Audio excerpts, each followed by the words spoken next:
Catholic university, which has some of the most enthusiastic abortion advocates on campus anywhere in America. I heard, and I don't know if this is true, enthusiastic abortion. No, they do. It's one of the most left-wing places in the world. But that's a funny expression. Enthusiastic abortion advocates. Oh, they love abortions. Are you kidding me? No, I'm not joking. This isn't just me. They go like, is it Lindy West, the Guardian? Yeah. She's like, shout your abortion. It was a feminist hashtag. It trended. They're proud of it. They're proud of murdering babies. They are perfectly happy to talk about it. They think it's a mark of pride. Like I don't make this stuff up. I just laugh along with everybody else. I didn't invent this. They love abortions. It's like a badge of honor. It's like scout badges. Like, how many of you had, sister? Like, I'm serious. These people are insane. I'm a favor of abortion as long as you can't tell what it looks like. You're trying to shock me, and I am baby. You're trying to shock me, and I am unshockable. As soon as it starts looking, I'm never. I'm not a person that would ever step in and say you can and can't do anything with your body as long as the baby's in the woman's body. Technically, no, we differ on that one. We differ on that one. Well, because somebody age? else. Well, do you think there's a difference? I'm hardline on You're this. hardline. Yeah, because you're saying you can't tell anybody what they can and can't do with their body. Well, it isn't just about the woman's body. Once she becomes pregnant, she's responsible for another body, another soul, another human being. And let's not get into the soul thing because we had a very unproductive conversation about that last time, but just this is another human being, and that woman has sole custody, if you like, and sole but if it's control. a cluster of cells, if it's like literally 4 or 5 cells, and it just gets sucked out. Stop it. What do we do there? Stop it. Is that okay? Stop it. You just look. As a gay person, I have to be against abortion because as soon as they start working out what the gay gene, whatever is it, it's us that are going to get chopped. Because nobody wants a gay kid if you've got the choice, except from Sally Cohn, the stupidest woman in America. Who's Sally Cohn? Sally Cohn, who is a Kohn, is a lesbian. Jewish lesbian feminist on CNN. She's the stupidest woman in America.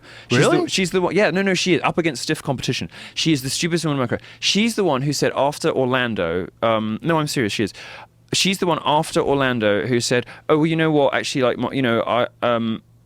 conservative Christians, treat us way worse than any of my moderate Muslim friends and all this." She just used a Muslim who had been trained in had been indoctrinated in this mosque in the north of Orlando, in Sanford in Orlando, by this guy who had been there 3 weeks before, and he was on the record as saying the compassionate thing to do was to murder all homosexuals. This is what's happening in Orlando. This guy, grown up in that environment, went out, murdered 49 gay people and maimed another 50, and she's upset about people who won't bake cakes. I mean, she is the stupidest woman in America. Anyway, what were we talking about? I don't even remember. No. Cultural appropriation? Abortion, yes. The gay gene, Sally Cohn. Yes, there we go.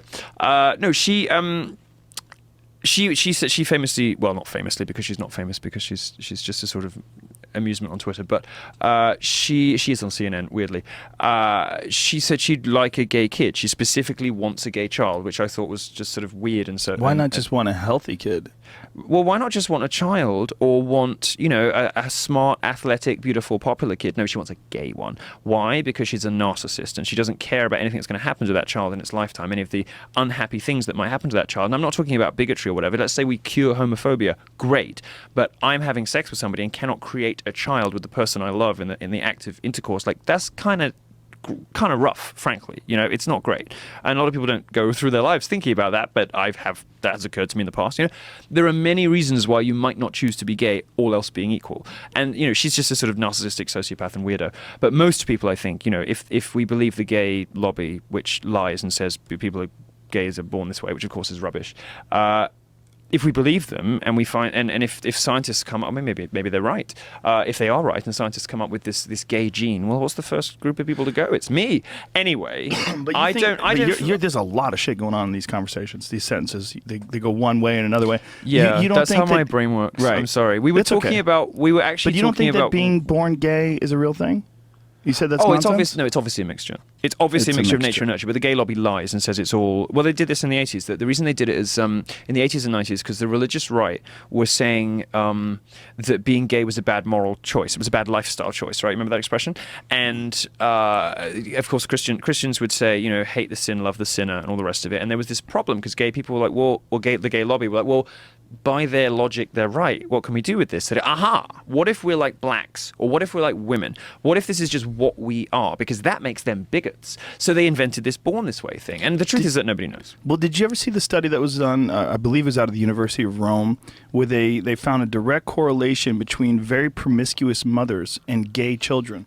Right. Well, there are some people who think that things like that might have dual effects. So it could be genetic or even epigenetic if you buy into that stuff. It could be epigenetic factors in the womb and hormonal stuff that comes about as a result of a woman having a high sex drive that might result in a gay kid. But also when the kid is born, if the mum's still a whore, then maybe I'm just saying. Right. If mummy's spreading her legs all over town, could that affect a child's sexual development? Of course it could. So that one, I do remember that, although I didn't read it closely. I do remember that one, and I think that what I came away from that with was if you have a hoe for a mom, there's probably multiple reasons you might end up gay. Yeah, but they didn't go that far with it, because when you start accusing, you're making these. I mean, I think you're probably on point with it, right? But that's not something a university would ever say. No, because they're idiots. Well, because they don't actually want to get to the truth. They want a virtue signal. It's just one. Well, there's a little bit of that, but it's also one of those things where it's just really problematic. Where you can't. You say that unironically, then? Yeah, you can't prove it. Expecting women to tell the truth about their sex lives is like expecting fat people to tell the truth about their calorific intake. It just doesn't happen. Well, they believe that somehow or another it was some sort of a variation in the X chromosome that made these women not just psychologically attracted to men, but that there's some sort of a physical attraction that heterosexual women have towards men. Yes. And that should vary, and it will vary on a wide scale. And on the extreme end of the scale, they believe these women that are just almost like you roll a dick in front of them, they're like a kitten on a ball of yarn. They just can't help it. I know how they feel. Mm-hmm. And that these women will pass this trait on even to their male children. Interesting. See, my mother's quite frigid, so it just goes to show that the etiology of homosexuality is is varied and complex. Anyway, the only point I'm making is simply, every credible scientist, every reasonable person knows that it is almost certainly a mixture of nature and nurture, and that mix can change from person to person, right? All of these things, can get mixed up and end up with somebody choosing to fuck a guy or not fuck a guy, right? Right. But the gay lobby, because they were scared and because they wanted an easy answer, came up with this, whatever. And now it's embedded in culture. Lady Gaga born this way, and it's a lie. I mean, it's a lie. Saying that if something is like not black and white, and it's like probably about 50-50, saying it's entirely black is a lie. And that's a lie. And the gay lobby lies to gay people. And that's partially born this way doesn't make a good song. Partially born this way sounds like something you'd see on a Planned Parenthood form. It's like something that David Daleiden has exposed in his undercover videos. On returning to the abortion thing, I don't. Well, don't you think that it's like many things, like even homosexuality, like we're talking about? There's a lot going on there to discuss, and when you're talking about a very small cluster of cells, for me, it starts at conception. I think. Really? Yeah. From that moment on, you're locked into this 9-month journey with a human inside your body. Yeah. Wow. And if you want to murder it, then go ahead and murder it, but be honest about what you're doing, and don't call it women's bodily choices, because that is sociopathy, and that if it's is horrific. 2 cells, it's murder. I think I'm going to have to say yes. Wow, that's a hard line. You're a hard liner, sir. I'm not hardline on very many things, aside from the fact that feminists are ugly and stupid. And in Eastern mysticism, what is it? 48 days where they believe the soul enters the body. That's the formation of the pineal gland, and that's the seat of the soul. Isn't that like 48 days?